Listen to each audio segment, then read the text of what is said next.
What's up, friends? How's everybody doing? We're back with another episode.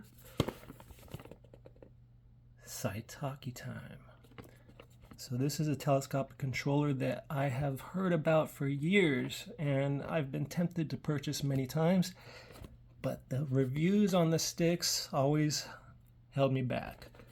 They just released a new one, and I decided now's the time to check it out. Since we're checking out a bunch of other telescopic controllers already, we could do some comparisons. So let's just tear into this thing first, and then you know what?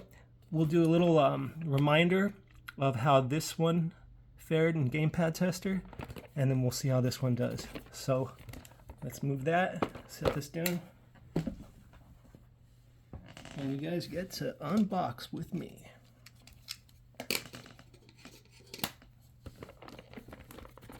Everybody is having a nice weekend or start to their weekend. And I hope everybody has a lot of patience to deal with me and my unboxings because I'm slow.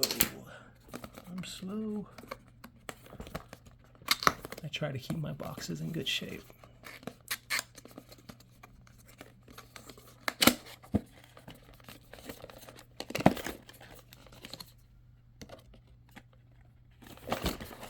Orange. Alright, so I don't know much about this. We're going to learn about this telescopic gamepad together. That's right, I got the white one. It looks good at first glance. And before I pull it out of here, let's just take a look at the features on the box. We have Bluetooth wireless connection. It supports cloud games for Android and iOS. It supports a Nintendo Switch. I didn't know that. Supports key configuration function for Android games, turbo and clear special function, dual vibration feedback. I wonder how that feels. Mechanical buttons designed for the R1 and R2, L1 and L2 buttons. RGB lighting, lighting designed. Bluetooth wireless, again. Max distance is 8 meters. Frequency 2.4 to 2.48 gigahertz. Battery 600 milliamp hour, and current is 5 volts, 350 milliamp. Charging time 2.5 hours, and I probably wouldn't expect this to be a fast charge. Maybe. Time of continuous use 8 to 12 hours. I don't know if I'll be testing that, but that's all we really have going for the box. There's nothing on the sides, so let's pull it out. So for first impressions on the feel of the plastic, it feels good. It doesn't feel amazing, but it feels good. It just feels like your standard third-party controller plastic that's not bad or good. It's just nice plastic. Let's see how this D-pad is. I'm so curious. Oh, what do you know? It's a little micro switch D-pad, and it has a central pivot. You cannot hit all directions at once. It feels like it might be decent. Oh, what do we... Decent face buttons too. Oh man, I hope the sticks are good because this could be a winner. I believe this was about $35. I'll put the link where I got it in the description. This has digital triggers, mouse click triggers. Nice, I like it. And same with the bumpers. I think they feel good. Sticks. They feel real similar to the BSP D8, D7, D5, D3 sticks. And I have the D3 here, so we'll be checking that out soon too. So far, I am liking this. I am kind of excited. What do we have in the box? Interesting packed box. Okay, that just came out. Got a little bag. Does it say Saitake on it? No. Is that their logo? Isn't that like that? Game Mix? Alright, it's just a shiny bag. Our USB-C to USB-A cable. And we have our manual. which I'll need to be looking at because we're learning together today. I have no experience with this at all. I don't know how to hook it up. So we're just going to try to use my PowKiddy X18S because I'm filming with my phone. And that receives an X input or switch mode or Android mode. So we should be able to hook it up. I'm hoping it'll fit because it's pretty thick. This is a little thinner than I expected and it doesn't have a lip. So you could put, it seems like you could put a phone with a case in here. No, actually, here's my old iPhone. Let's see if it fits with a case. Yeah, it does. That's perfect. It feels great. It feels amazing. But I don't have any games on this phone. So I'm going to pull that back out. And we're going to have to try the X18S. We'll do that in a minute. Let's check this out real quick. We won't get into everything. I'm just going to try to figure out how to hook it up while you guys have the opportunity to pause and read. Key configuration. Key configure it. Connect. Reconnect. Press the home button shortly. Alright, I hope there's some charge in this thing. I don't want to learn all that with you guys right now. We can learn this on a later date. Let's just see how it plays. I want to see how these sticks function. Alright, we're getting into another language here. How do we hook it up? Where's Bluetooth connection? I'm looking right over it, aren't I? Press home. Okay, first B home, LED for flashes. Bluetooth. Open the setting interface on Android on the Bluetooth scan wireless device. Okay, so DualShock. It's gonna be recognized as DualShock. Is that it? That's a little bit strange. Let's just see what happens. Let's just hook it up or try to hook it up. So right now, I still have my favorite, the D8, but I haven't opened the Galileo yet, the G8. So I'm kind of excited for that. But you know, I should just show you real quick as a reminder. This thing is pretty amazing, especially for the price. So before we move in to the Saitake, we're going to test these sticks again. I hope you guys can see that. Let me turn this light off. Okay, so let me zoom in a little bit and I'm gonna click test circularity. And you know, anything under like 5% error, I think is relatively good. And I actually don't know exactly what the scale is for what's considered good and bad, but I know 0.7, 0.8 is amazing. For some reason, this controller doesn't recognize the right stick on Gamepad Tester in the app. I mean, in the app it does, but on the website it doesn't. So I'm guessing the right stick is just about the same, but let's hope we can hook up this one and get it tested on both sides. Test all the inputs. So I'm gonna jump out of here, close this down for a sec, put this thing aside, and see if this thing fits. Oh, okay, so it fits, but I wouldn't I wouldn't trust this because there's no lip covering the edges, and the grip is, you know, there's rubber in there, but it's, if you're chilling on a couch or something, I think you're good, but I wouldn't take this outside with me hooked up like this. But I'm sure your phone with the case is going to be a little bit thinner than this device right here. So I'm just going to take a chance right now and keep it on the way it is and try to hook this thing up. So in order to, we're going to go to settings and we're going to try to hook up a Bluetooth device. Oh, it's still hooked up to the other one. Turn off. Alright, goodbye. Let's just do this. I wants to treat Dreamcast as my homepage. Oh, wrong one. Bluetooth devices. Pair new device. Alright, home. GC pad, that quick something popped up. Let's just try that. all I did was press home. It's vibrating. I'll say that wasn't the best feeling vibration, but we're connected. I don't know if this is Android or X input or what, but we are connected instantly, and that's impressive. So I'm gonna try to sit here comfortably because I'm kind of like always in this awkward position, like shaking my hands to keep stable. And if I lean on the table, everything moves. So we're gonna try to move through the system and see if things work, and it does. I'm gonna press B to go out. It's working. The right trigger is moving through my tabs like it should. I need to set the, okay, this is acting like a Switch controller because I have my Switch, my other one on the Pro controller set so X and Y move through my systems, my consoles, whatever you want to call them. But let's go into here and let's see if the internet is going to be friendly to me today. Alright, so it's working. Look at that. It's calling it an Xbox wireless controller. So let's zoom in on it and just take a look at the inputs, okay? You can see everything at the same time. Right trigger, left, bumper. Trigger.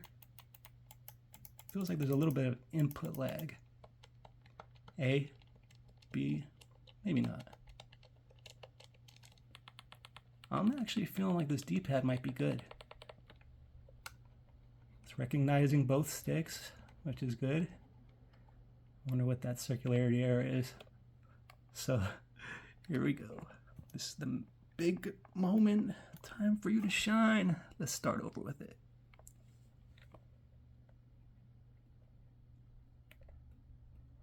Come on, baby. 1.2. That is good. Maybe not compared to the D8, but that is good. That is really good. You guys, Saitake, they upped their game. Look at that. All right. You guys saw it with your own eyes. Even the D-pad feels good, you guys. I might have to try some Street Fighter, you know that. But there you go. Sticks tested. Let's what are we gonna do? OutRun first or Street Fighter? You probably want to see if some hadukens come out. Let's try it. I'm gonna turn this light off. I'm huffing and puffing here. It's because it's super hot and I have to keep the AC and the fan off. Alright, so start. Should I show you any of the I/O first? There really isn't any. You just charge it right there. That's all we got. So, start. Okay. Let's just go to Super Battle.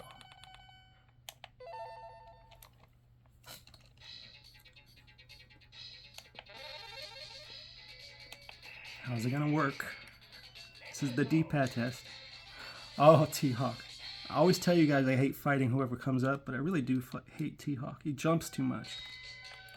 I'd rather use Ken for him. See? Ooh, this isn't, I didn't pull off a flawless Hadouken. I can't even pull off a Hadouken. Oh, there we go. Damn, he's like not doing nothing. Alright, we're having some problems here. I was about to do a shoryuken there. Alright, so compared to, if you've seen some of my previous videos, you can see how easy I'm able to pull off moves with certain D-pads, and I was trying to do a shoryuken there, but it's very difficult to pull off fireballs. Alright? Keep that in mind for anybody who's a D-pad snob like me. I am sweating here, you guys.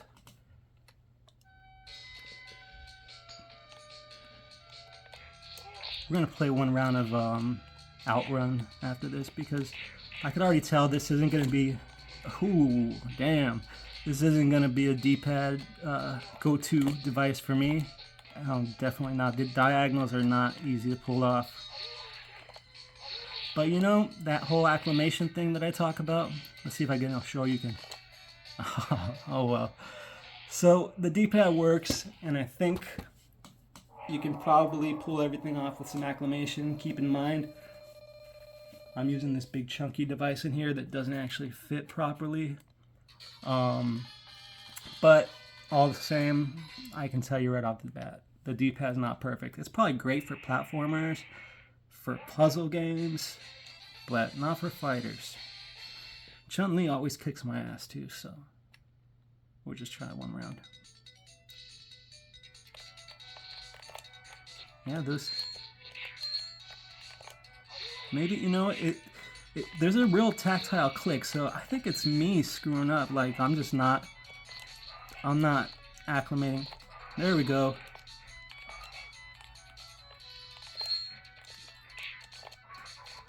Still difficult. I'm gonna get at least one tiger or dragon punch. Can't do it. We're going one more round. It's a tiger punch. That's a tiger punch.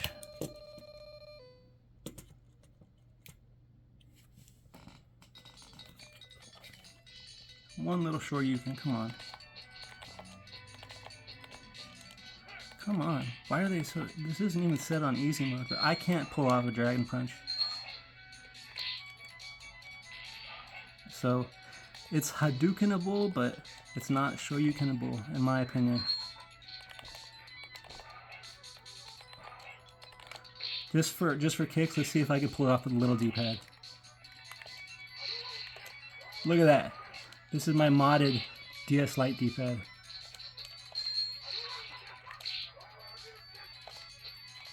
People are probably like, why are you even using the telescopic controller? I like to tinker. Look at that. This thing works pretty good. This has my own little flair to it. I added a central pivot, but it still bottoms out. Anyway, I still lost, so. Alright, you guys, let's get out of there. We can get out of there too. We know what that does. Actually, I don't want to clear all, because this is where I want to go. Let's see if I can race at least. I don't need this for fighters, because I got the ARC-D, but I like my OutRun. Oh, I don't want that one. OutRun mode. Let's just take the same drive we always take. Should we pick the music? Let's just go random. Alright. I could use the triggers or the bumpers based on my settings. So we got good sticks. We have a clicky D-pad, but if you're into fighters, I don't think you're going to be stoked on it. Face buttons feel good. Triggers feel good. You don't have analog, but sticks feel nice. I still like the way that cooling controller sticks felt the best. I mean, those sticks felt good, but it seems like all these companies are up in their game as far as the quality of the sticks go, as they should. Man, I'm over drifting.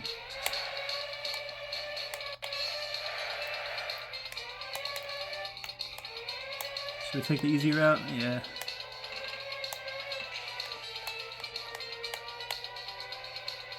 Not always. You don't always want to take the easy route in life. Where there's risk, there's reward. Not like that, though.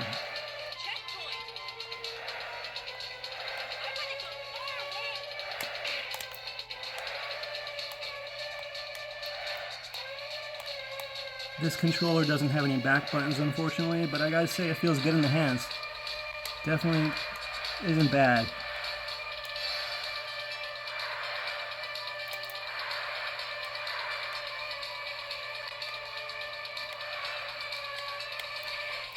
The boss is always trying to sabotage me.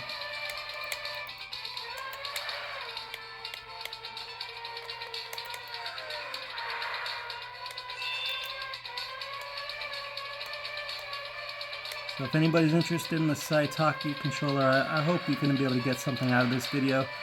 I'm still doing these one-take videos. I've been lagging on getting that, I think it's called One Shot, is the editing software that I'm going to be starting out with for my videos.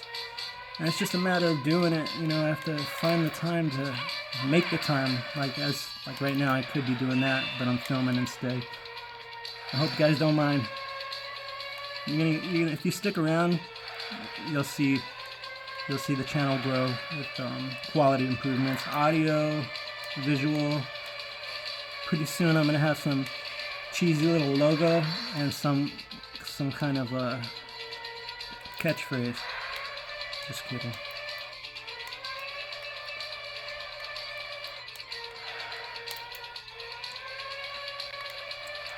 It's a big deal for me to even do these videos because I'm not one to be on the other side of the camera. I've been a photographer for a long time, but I stay on the other side.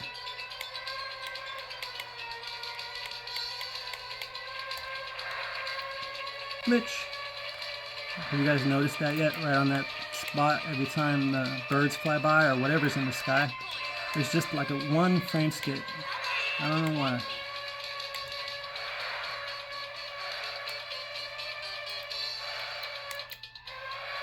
That's the bus that gets me.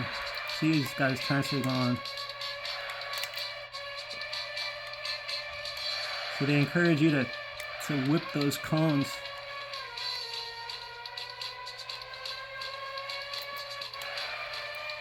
Unnecessary. I hate this turn. Oh, I knew it. See, I didn't go in confident.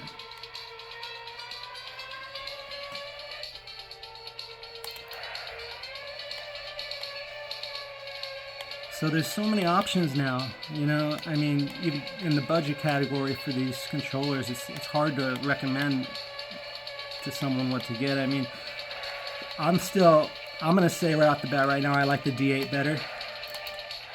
Except I do like digital triggers because I don't play too many games that actually take advantage of the analog triggers. So these triggers feel really nice. And I like that there's a little bit of there's legs to these handles. This controller has room for my pinky and my ring fingers. A lot of controllers don't do that, and it just doesn't feel right. You know, you feel like you're squeezing the controller instead of holding it in your hand, like with your fingers. You're using your forearms, kind of. That's how a lot of the Nintendo Switch style, like cradle controllers, feel to me. And you don't realize it's fatiguing until like an hour playing, and you're like, damn, my forearms, I feel it. You usually won't feel it in that part, but those, I don't know, I think the Steam Deck got it right. Alright, so I think that's my third time reaching the end, and I think one was, I had 11 seconds left, one I had 13, and this one was, what was it, 10? So I did my worst with this one, but boy, this is a beautiful looking telescopic controller. So I'll give you one more close look at things. Let me turn the volume down and exit out of here. We're going to try to keep this one as short as we can. So you guys have seen basically everything I have to show for it. Let's see if home will take us home. No. Select. No, that's just going to take us out, but let's just go out. So everything works like it should. It hooked up quicker than I've seen any Bluetooth controller ever hook up to this thing, and it's usually the device's fault, not the Bluetooth device itself. For some reason this thing gets a little glitchy, but there you guys have it, the Saitake Bluetooth telescopic controller hooked up to a PowKiddy X18S, and we got to test the sticks, the D-pad, the face buttons. And everything is good except the D-pad for fighting games. Other than that, I can recommend it. I hope you guys enjoyed this little review, if you want to call it that. And I hope you'll stick around for the next one. Later.